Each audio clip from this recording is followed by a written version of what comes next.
only at the beginning. That helps. It's not like I got all the way through. Okay, here All we right. go. Here On we your mark, get set, go, Barbara. Welcome. I'm Barbara Bates Smith, here to say we are on our way.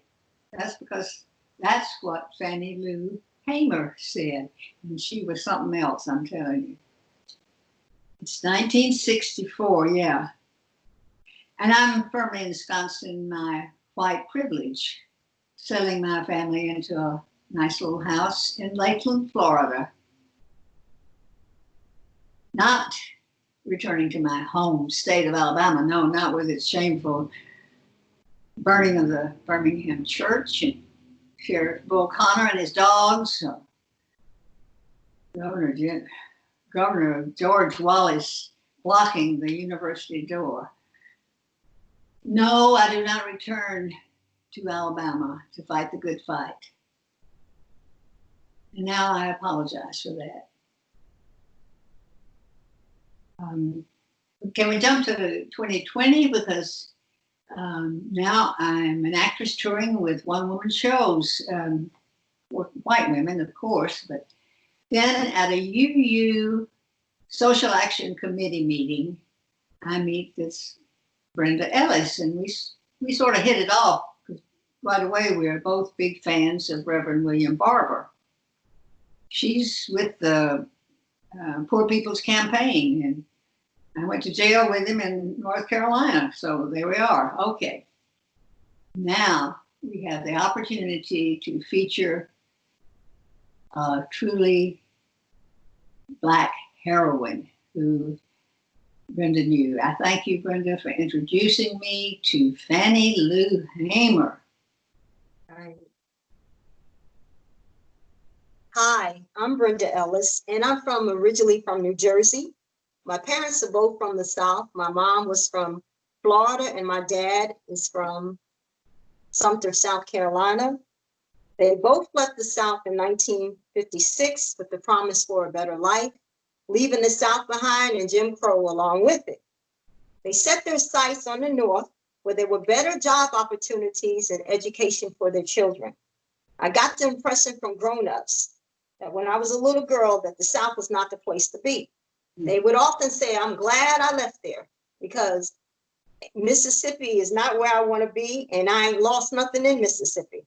They would often say that they just are happy to be there in the North. My earliest memory of the civil rights movement was when I was about 5 or 6 years old. I was taught a song by a church choir leader, and every time I would sing this song, people would begin to tear up, and they would begin to cry, and I didn't understand that. So through the eyes of a child, I thought I had the ability to make people cry when I sang. We shall overcome. We shall overcome. We shall overcome someday. Oh, deep in my heart, I do believe we shall overcome someday. But the thing about grown-ups back then, they would shield us children from the horrors and the events that Black people endured because of racism. No, I didn't understand why they cried, but I would soon learn firsthand that racism is a bitter pill to swallow. Miss Fannie Lou Hamer, John Lewis, Medgar Evers, Martin Luther King, and so many others suffered under the racism that they fought for the right to vote and to be free. This play is dedicated to all the freedom fighters, past and present. We won't forget them as this fight continues because we are on our way. Okay, here we go. It's 1964, and Fannie Lou Hamer is given two notable speeches, one to the Black school in Indianola, Mississippi, and the other to the Democratic National Convention in Atlantic City, challenging them about their all-white delegation. Now I want you to know you'll be hearing her own words throughout, Fannie Lou Hamer's own words. And now I think she's gathering her papers to start her testimony at the convention. Good evening, ladies and gentlemen.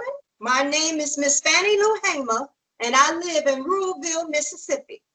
Raised by sharecroppers, I was the youngest of 20 children. I grew up picking cotton on a plantation near Ruleville, where I worked as a timekeeper and a sharecropper for 18 years. I couldn't get registered to vote till I walked right up to SNCC when Nick come to town. Oh yeah, SNCC, that's the Student Nonviolent Coordinating Committee. It was in 1962 that 18 of us traveled 26 miles to the county courthouse in Indianola to register to vote, to become first-class citizens, and where I saw more policemen with guns than I had ever seen in my life. But anyway, after we started back to Ruleville, we were stopped and ordered back to Indianola. Our driver was charged with driving a bus the wrong color. This is the gospel truth. When she gets back to her home in Ruleville, she finds out that she has already been fired.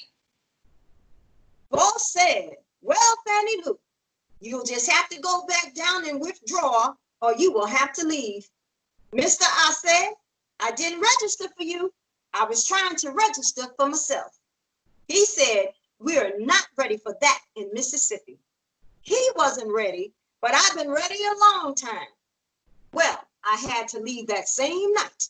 Bullets was getting fired into the home where I was staying. Is this America, the land of the free and the home of the brave, where we have to sleep with our telephones off the hook because our lives are being threatened daily? Because we want to live as decent human beings in America, where people are being murdered, lynched, and killed because we want to register to vote? Well, they kicked me off the plantation and they set me free. It was the best thing that could happen. Now I could work for my people. See, now her testimony was becoming so powerful that President Lyndon Johnson interrupts to try to set up some kind of a press conference. But at the same time, the local radio station is taping it all for replay. And she continues. Of course, some people have said, well, she doesn't talk too good. Well, the type of education that you get here, years to come and you won't talk good either. People says the Negroes, until the outside agitators came in, were satisfied. But I've been dissatisfied ever since I was 6 years old. I remember my mother has worked for one measly $1.25 a day. And to be truthful with you tonight, I first wished I was white. They was the only people that wasn't doing nothing, but still had money and clothes. We was working year in and year out and wouldn't get to go to school but 4 months out of the year. Some white man would tell us, I just don't believe in integration. Yeah, but he been integrating at night a long time. If he hadn't been, it wouldn't be as many light-skinned Negroes as it is in here. The 17th chapter of Acts and the 26th verse said, has made one blood all nations. So whether you as black as a skillet or white as a sheep, we are made from the same blood and we are on our way. And next she tells the story of a scary nighttime bus ride back from Charleston. The whole busload of activists are returning from a voter workshop. And as is her custom, when things are a little unsettled, she sings to them to calm their nerves and tensions. This little light of mine, I'm gonna let it shine. Oh, this little light of mine, I'm gonna let it shine. This little light of mine, I'm gonna let it shine, let it shine, let it shine, let it shine. And the bus stops in Winona, Mississippi, for some to get off to visit the restroom or the restaurant. The chief of police and the state highway patrolman ordered us all to come out. And I said, this is Mississippi for you. Then we was told you are all under arrest. And when the officer opened his car door and I started to get in, he kicked me. And I was carried to the county jail and put into a cell. And I began to hear screams and hear somebody say, can't you say yes, sir, nigga? And I could hear our workshops leader's voice said, yes, I can say yes, sir. Well, say it. She said, I don't know you well enough. And I would hear when she would hit the floor again. And I heard her when she began to pray and ask God to have mercy on those people because they didn't know what they was doing. Then a group of officers come to Fannie Lou Hamer's cell. The patrolman said, where are you from? And I said, Ruleville, Mississippi. He said, we is going to make you wish you were dead. I was carried to another cell where I had to lay down on a bunk bed on my face while a Negro prisoner was ordered to take the blackjack and beat me until he was exhausted. Then a second Negro was ordered to beat me, and I began to work my feet. And a patrolman ordered the first Negro to sit on my feet, and I began to scream. And one white man got up and began to beat me in my head and tell me to hush. That's how I got this blood clot in my left eye, and my kidney is injured too. And at no time did I attempt to do anything but scream and call on God. But after a while, I must have passed out. And when I did raise up my head, the patrolman said, get up from there, fatso. But I couldn't get up. But I kept trying. And you know, God is able.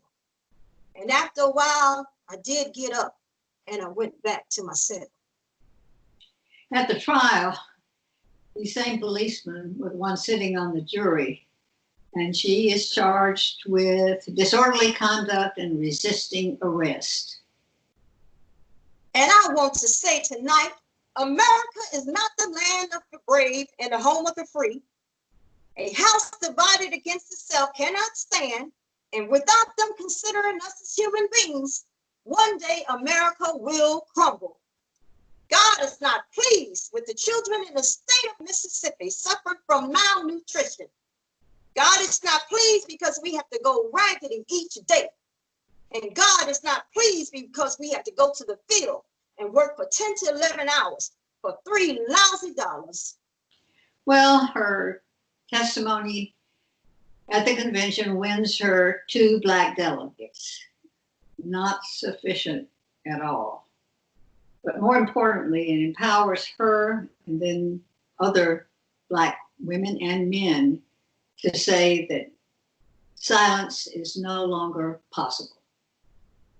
The 5th chapter of Matthew said, blessed are they that mourn, for they shall be comforted. We have mourned a long time in Mississippi, and we're on our way now. We're on our way, and we won't turn around.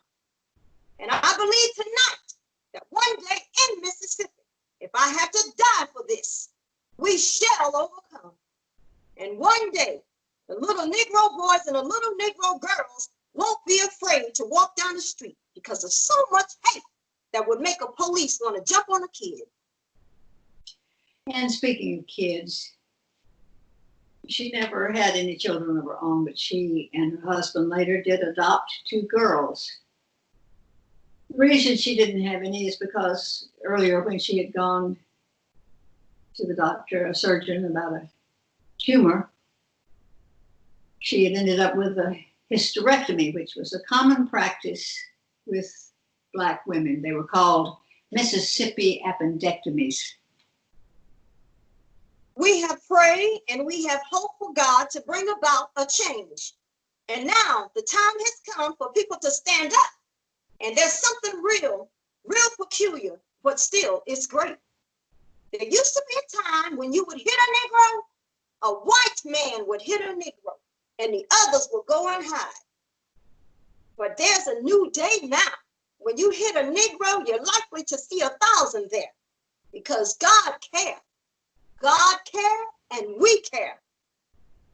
It's time for us to stand up and be women and men because actually, I'm sick and tired of being called auntie.